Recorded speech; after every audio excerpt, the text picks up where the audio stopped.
So we're going to talk about the Chilean election result, which surprised a lot of people because a far-right Pinochet supporter came in first, Jose Antonio Cast. That should worry you because I'm pretty sure that he's going to win in the runoff against the center-left winger Boric, or Boric. I don't know how you pronounce these names correctly.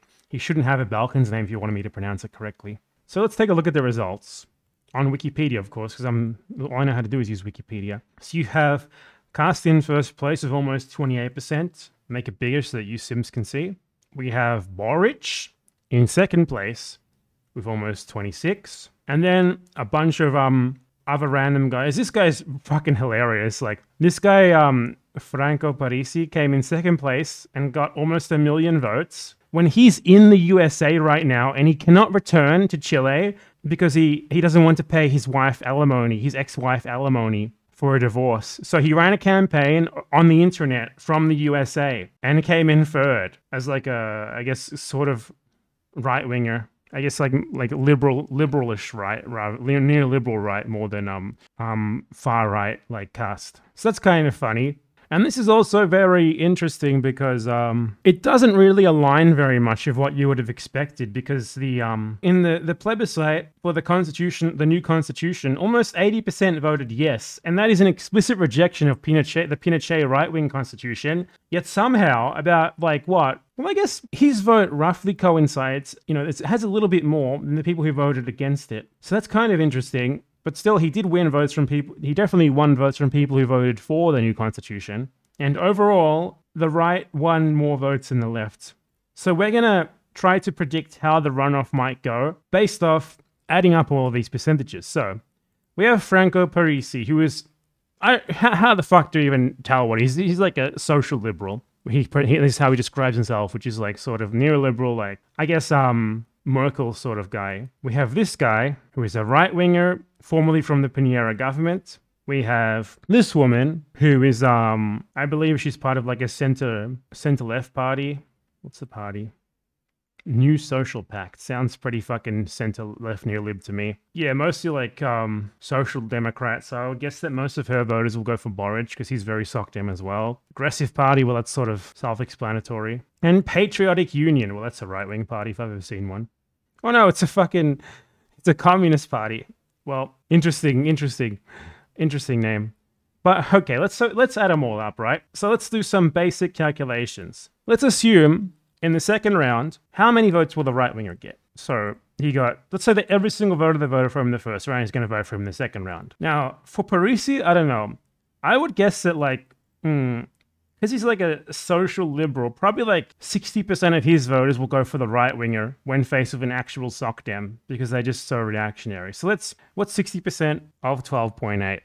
This is a very scientific, obviously, as you can tell.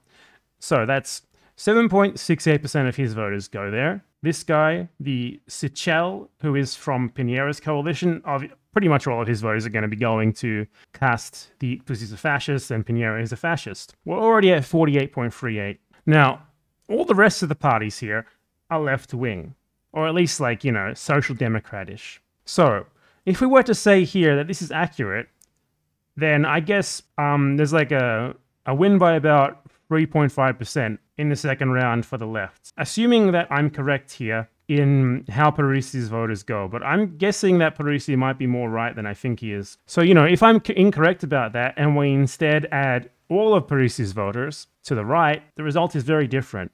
And the right wing wins. I can't really see any of the people who voted for these other left parties not voting for Boric. I can't see people who voted for the Piñera right not voting for Cast. So if anything is going to change, if the undecided voters in the second round are going to come from the Parisi voters, who basically voted for this guy as a meme. I don't think he actually had any policies or anything. I think he's just running because he wants to pardon himself so he doesn't have to pay alimony anymore. So this 12.8%, in my completely uneducated analysis, might decide the election. Chile also doesn't have compulsory voting, so the turnout was incredibly low, 47%. You know, there's also more people might show up in the second round then to bridge the gap. The question is, in Chile in the second round, is there usually a higher turnout in the second round? Let's see. Yeah, pretty sizable increase. About 300,000 extra votes in the second round in the last election. How about before that? Okay, no, there's no identifiable trend here at all. Like in 2013, the second round had considerably less turnout. So I can't really make any sort of prescription. It could be this time around, there could be more, there could be less. Who knows? So if I was to make a safe bet, I would say that it's going to be decided by competition for the voters of the meme candidate who just wants to not pay his alimony. So yeah, there's a chance that the left loses, but I'm kind of optimistic. I doubt that people who voted for Parisi are so like completely promised to the right that they can't be more fluid. And I think like as long as like less than like 20-30% of his voters vote for Kast in the second round, Boric will win. So yeah, as far as the forecast for the Chilean second election round goes, it's looking scarier than you would like it to be, considering how well like 80% of people in the country, or 80% of registered of people who voted rather voted for a new constitution, and then voted pretty handsomely for the left in the actual election on the Constitutional Assembly.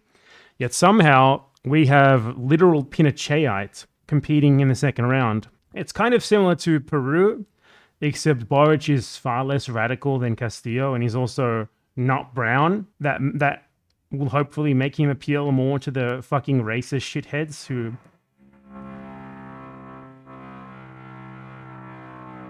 Having fun over there, guys? I think my neighbors are doing some work.